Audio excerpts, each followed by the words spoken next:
Think about if we had 21 million US dollars out in the world, how much do you think one US dollar would be worth? A lot. We would be handing back and forth little fractionalized pieces of the US dollar, little squares, the smallest square you couldn't even think of, because that's how much one US dollar would be worth.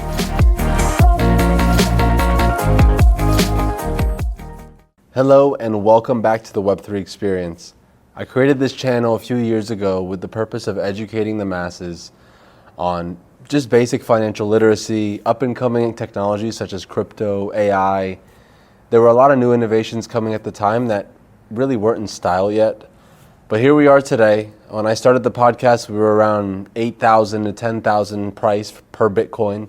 And today Bitcoin is almost at 100,000. So we have gone a long way. Trump just got reelected for his second term. And Bitcoin is soaring to almost 100,000. I think it should be hitting 100,000 by tonight, the day of this recording. I figured it was a perfect time to just revamp this episode and shed light on what's happening in the world. You know, we're all feeling this massive shift that's happening, right? Shift in mentality, shift in administration. World War III is looming. There's a lot of things going on. A lot of people ask me, you know, what happened with crypto? Many people don't even understand that Bitcoin is at 100,000 per coin. When I bring up crypto in conversations, still 90% of people is like, oh, didn't that all go poof? Didn't all of that go away? Didn't people lose a lot of money? People lost a lot of money in every single new business venture, in every single new industry, in the dot-com bubble, in every new technology. Most companies failed, and a few amount of companies soared. And that's what we're seeing today. We're seeing the top networks and protocols and coins thriving because of consistency, and people are just, the momentum is shifting, and the true believers are still holding strong. For the past 5 years or so, Blackrock, they have a grasp on all of the media outlets in this country, and they show you what they want you to see. They don't want you to stay ahead of the game in terms of investing and being at the forefront of innovation. They want your paycheck and that extra cash that you have going into your 401k and going into safe, non-risky vehicles. That's not crypto. Crypto is a revolution against traditional finance. And many of the people that were in Web3 and that were in this industry saw it as it was a pivotal point where it was a separation from the traditional systems of control over finances. Go to your bank and try to send $1 million and see what happens. You're paying a lot of fees, and you're definitely speaking to the manager, and they're figuring out why. How'd you get the money? Where are you sending it? How quickly? There's all these restrictions. I could send you $1 million in Bitcoin, and pay a $10 transaction fee, and nobody can tell me whether that's okay, how quickly I can do it. It happens instantaneously. These are just interesting ways that many people viewed the world, and it was a way of having less barriers over control of your life. I read this recently. It's, what is the one asset that cannot be taken away from you that you control solely? And it's honestly, it's Bitcoin, it's crypto. It's something that you have in your wallet, in your safe. You own property, you own real estate, but if you don't pay your property taxes, they take it from you. Really, how much do you own that piece of real estate? There are very few things that we control outright in this world, and now many people are waking up. Now, the reason I started this channel was I'm a Lebanese man. The Lebanese lira back then had a conversion rate of like 1,500 to $1 US, and that is inflated to at one point over 100,000 lira to $1 US. Look at countries like Venezuela. They use their currency. It's worthless. It's not worth anything anymore. They use the currency to make art on the streets, and they sell that art to tourists. They use the US dollar, like many other countries that their currencies have failed them. Fiat currencies, when you rely on your life savings at the hands of the government, we've seen how corrupt governments are. We've seen what's going on in this world. Many people are waking up. They all have an agenda. It's a bipartisan system. They want one side to hate the other. They can't take a third-party stance and meet in the middle, because that's not how it's divide and conquer in this world. When everybody's united, they don't have power. So yeah, when people ask me, I'm like, Blackrock, they've owned the media. They've told you that this stuff is too risky. You shouldn't invest in it. And at that same time, Blackrock now owns 450,000 Bitcoin, which is worth $36 billion.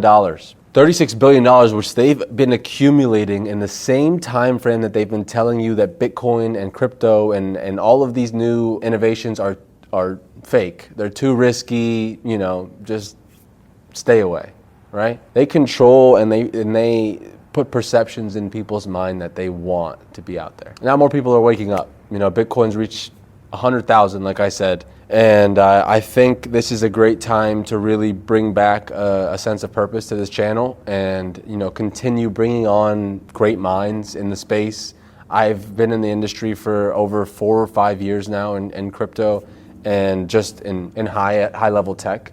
And I used to bring on very, very, interesting and unique and diverse types of guests, CEOs, artists, protocol developers, coders, all sorts of people. And I'm going to continue doing that because now more than ever, people need to understand where technology is going. AI is very, very prevalent in all of our lives now. It's on your Instagram. It's on pretty much every app is trying to integrate their own source of AI. And it's just a new brain power that they don't have to pay a human to control and answer questions and do this and that. Whatever. The little chat box at the bottom of the websites is what most people had as their first intro to AI, and they answered basic questions, and there was, preemptive prompts that kind of guessed what people would ask, frequently asked questions to help people navigate through a website or a protocol. Now, since AI has developed so much, the percentage of progression in technological advancement is exponentially increasing. What took 10 years to get to the new frontier of innovation is now going to take 1, maybe even less, because now a lot of the hard work is not being done by humans. It's being done by AI. So I'm going to be bringing on AI experts onto this channel just to kind of help us gauge and position ourselves accordingly for the future. Because honestly, man, technology is scary. Technology is very scary. The movies tell us the future in a way that we really don't understand initially. But when you think about it, a lot of you look at a lot of these futuristic movies and you almost think as society and technology evolves, that these people kind of had the blueprint or the playbook beforehand. Because this stuff is already out there. Whatever we touch as a public society, new tech, new innovations, the government and the deep state and different organizations have been using this and playing with it for many, many years. We only get the base level once they feel we're ready to grasp it and hold it. And because then they know that we're gonna, innovate on top of that and continue building things using that innovation. So now AI is out and in our hands, and even the creators of AI are scared of its potential. So dystopian societies and these movies, it's scary to think how it kind of foreshadows the future, but it's stuff that you have to really pay attention to. Candace Owens talks about how the Pentagon has a budget over $50 million per year to pick and choose what gets released, what gets pushed. These channels, platforms, music, entertainment, there's a hierarchical system on how they pick what goes viral and what becomes, very popular on Netflix, what becomes on the featured pages. That's not all just human algorithms from just, pure popular picks and what everybody's watching. No, there's lobbying in that. There's people getting paid off to push certain agendas and propaganda on these entertainment platforms. And that happens in every industry. Funny enough, while we're on this, we just created a new government department called the Department of Government Efficiency, and it's being headed by Elon Musk and Vivek Ramaswamy, I think is how you say his name. Could be way off. But basically, that's the acronym for DOGE. And DOGE, if people know, Dogecoin is a very popular meme coin that took hold years ago. And now it's almost at 60 cents, 70 cents. Soon it'll hit $1. And it went from being under a cent, I'm not sure what it opened at, but a very, very cheap meme coin to being adopted by Elon and then created as a joke, as a sub-official government agency that's being headed by one of the richest men in the world. Crazy to think where this world's going. It really is. We're in a new era of innovation. Trump's now saying that he doesn't want to have capital gains on crypto. And there was a quote of him saying, it's silly to think that somebody has to pay capital gains tax to pay coffee with Bitcoin. Or, these small, minute transactions that the past administrations had been trying to stifle this technology for so long because they can't control it. Bitcoin has 21 million Bitcoin. It's a fixed asset. It's not like the US dollar. We've doubled the US dollar in the past 5 years. We've printed double the amount that we had before in the past 5 years. And you wonder why everything is more expensive, double the price. It's because simple economics, guys. An asset that has 21 million that will ever be created. And people don't understand how it works, but Bitcoin every few years has a halving. As a miner, if you're mining Bitcoin, every halving you mine half the amount that you were mining before. That's your reward for mining a block, right? So I think the year is 2134 that the last Bitcoin will be mined. The 21 millionth Bitcoin, right? Now, what do you think one Bitcoin will be worth when we have no more Bitcoin to be mined? Think about if we had 21 million US dollars out in the world. 21 million US dollars out in the world, how much do you think $1 US would be worth? A lot. We would be handing back and forth little fractionalized pieces of the US dollar, little squares, the smallest square you couldn't even think of, because that's how much $1 US would be worth. Now think about that in Bitcoin. Think about that as a currency that is a protocol and currency that is not controlled by humans, that is simply running on its own without any oversight, and it's the only way that it would get hacked, right? And it's a group of networks, right? Bitcoin is a group of networks with networks all over the globe that are all verifying that the information on the blockchain is all correct at the same time. The only way it could get hacked is for 51% of all the nodes in the world to become overtaken by hackers at the same exact time, which is realistically impossible. And there's people way smarter than me that tell us that it's impossible. And that's why we're seeing this huge explosion. And it's crazy to think, like, I'll read some of the largest Bitcoin holders today. Satoshi, the creator of Bitcoin, Satoshi Nakamoto holds 1.1 million BTC, which is worth $90 billion. The second largest owner is Binance, who owns $54 billion. And the third is Blackrock, who owns $36 billion. MicroStrategy comes in at fourth with $21 billion. Grayscale comes in at fifth with $18 billion. And then guess who comes in right after them? The US government, who has 213,000 Bitcoin totaling over $17 billion. So this government knows, they were seizing Bitcoin during Mt. Gox and Silk Road and a lot of these, because Bitcoin as a non-regulated currency was used for money laundering, for black market transactions. People say, oh, it's great for money laundering. It's a perfect vehicle for criminals. So is cash. What do you think? Cash is the biggest money laundering vehicle in the world. You can't regulate cash or control cash. That's why people get paid in cash. They don't have to pay taxes. So it's like, this is actually on chain. So you can see every single transaction that happens in the world. It's on a public ledger. That's the whole point. It's the world's first public ledger that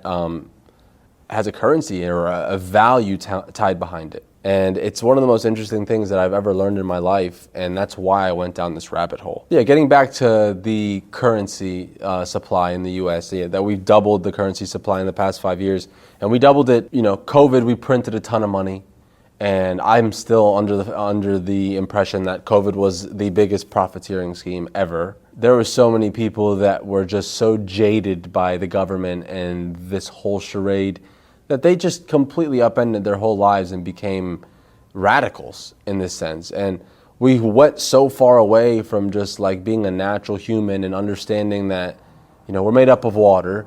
The sun is so important to us. We need to get in the ocean because we're made up of salt water. Like, there's so many health and wellness factors that went right out the window, and we just started listening to Anthony Fauci and all these fucking people in office that think that they know more than us.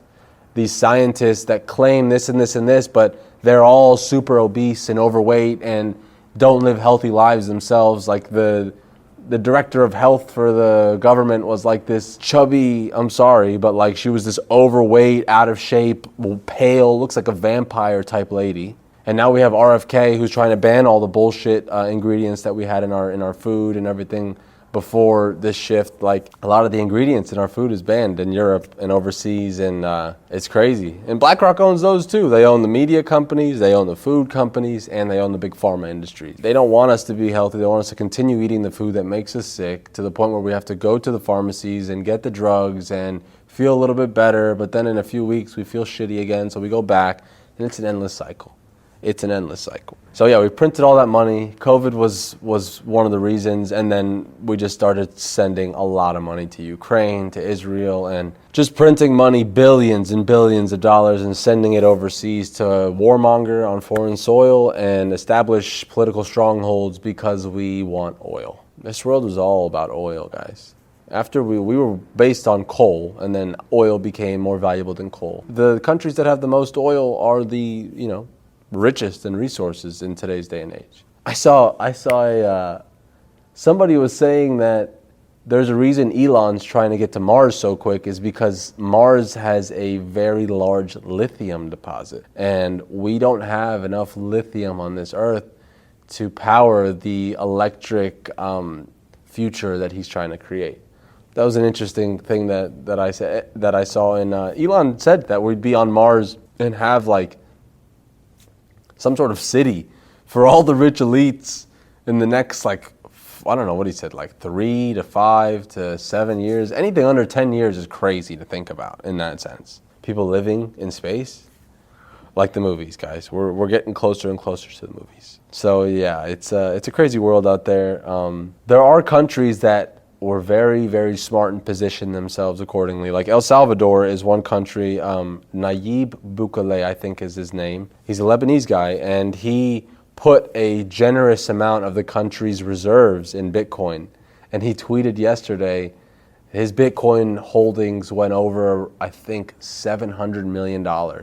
And his initial investment was not that much.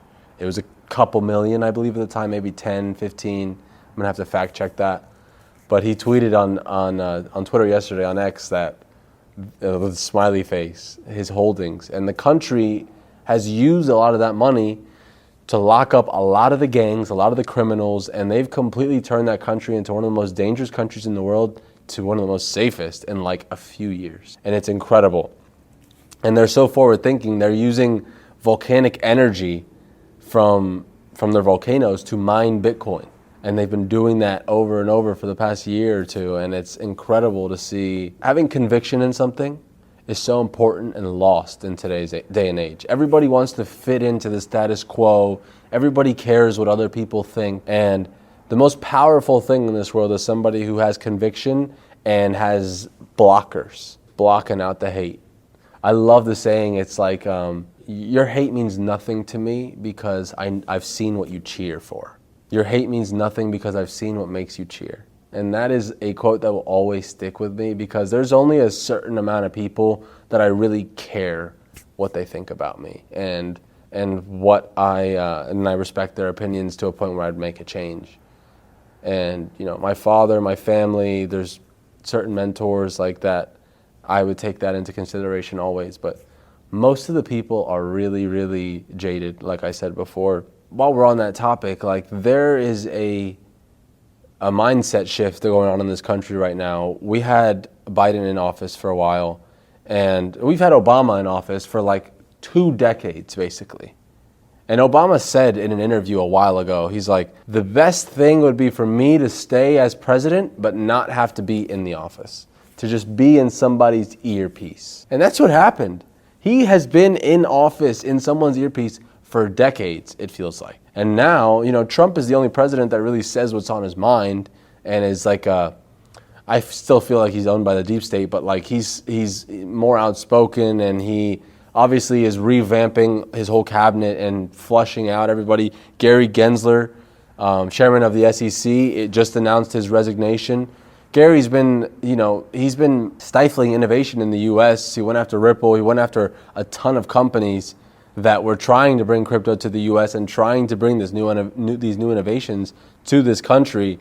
But Gary, the SEC, along with Blackrock, along with the media outlets, were all fighting and trying to push it away. And now, we have a new administration. They're pushing him out and bringing the innovation in. Trump's trying to take away capital gains tax on crypto, trying to bring more of that innovation in. We're seeing Coinbase arena, FTX had an arena before they imploded. Like, crypto is trying to make a stand in the U.S., and they have been for a while, regardless of the SEC and the country and the government trying to throw it away. The Democratic Party wasn't always so liberal, but we've been so liberal the past two administrations, like the past 4 years especially. Like, we've turned into a massively, it's a soft country. We've turned into a soft ass country, guys. Like, we need to have strong men in the house looking out for their family. We don't need women all throughout the workforce working their ass off, getting to the point where they're an older age and they've been like really digging into their career at the expense of building a family. And then they wake up and they're like damn, like, what was it worth? You know, the only thing that's really important in this world is creating offspring, creating generations that go out and do good in this world, creating strong men that find good women, that hold down a household, that provide in different ways. Women are such beautiful beings. They have passions and ways of using, they're so smart, ways of using their brains and hearts that are so different than men. We're so different. And we tried to make us all seem like we're the same fucking people. And we're not. You know, we're letting people identify as cats and have a fucking cat litter box in the corner of a children's classroom and trying to say that that's okay. But what are we talking about here, guys? In what world is that even okay? Like, I understand, let people do what they want. Do it at home. You don't need to be, you know, kind of putting this stigma in my child's brain thinking that this shit is okay when it's not. It's an illness. To think you're a cat when you're a fucking human is an illness. Be a cat on Halloween. Be a cat in your living room. Don't be a cat in the classroom and try to make it seem like that's normal. It's not. We need to go back to a little bit more of a traditional mindset. You know, Democrat, conservative, liberal, all these buzzwords. We just need to go back to being humans and understanding what's important, and building generations to come that can build society in a good way and go out and actually care about people. We've all become so distant from each other. And I'm talking through these mics and these cameras, but like, there's such a different feeling when you're talking to a human and connecting with somebody and being personable and authentic. Like, everybody's trying to be glamorous and walk around with all this bling and this and that and like try to be something they're not, when it's just like we've shifted away from a very honest and like respectable society. But maybe we see what happens. You know, we have a new administration, a new mindset coming in. I think it'll change a little bit, you know, but yeah, it's a pretty crazy world out there, guys, and I'm excited to really get back into being real and talking about what the world is like and what's going on and what's to come, because there's a lot happening and there's only so much you could talk in one episode. So I'm really excited to get into all these specific aspects of society when it comes to crypto, finance, you know, slightly politics. Politics, you know, is tied into finance. It's all a lobbying system, and you follow the money trails, then you lead into the oil industries, then you lead into why wars happen, and it's all a big game.